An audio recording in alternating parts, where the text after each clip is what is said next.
Hi, I'm Barb Green from The Daily Bake with today's bake tip.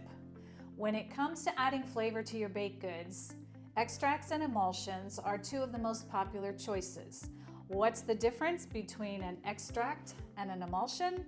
The primary difference is the base liquid.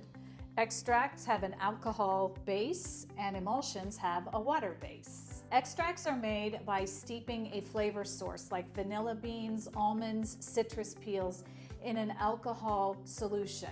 This solution then pulls out the aromas and the essential oils or extracts them. Emulsions are made by suspending the flavor oils in water using an emulsifying agent like vegetable gum. Extracts are a thin liquid and emulsions are thicker. Think of like a thin syrup. So how does this all play out in baking? Because of the alcohol in extracts, it tends to bake out whenever it's exposed to heat, leaving your bake less flavorful or even muted. Because emulsions are water-based, they're much more heat stable. The flavor compounds are held in suspension, which prevents them from evaporating. This allows the flavor to remain stable. The flavor is more potent and much more like its original profile. So here's my suggestion, something for you to try.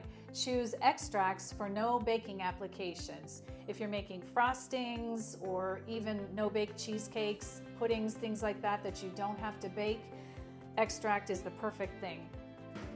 And if you're baking, give an emulsion a try because this will remain stable. You'll get a really bold, potent flavor that remains even after high heat. For more baking tips like this, check out my baking tip playlist. That's so hard to say.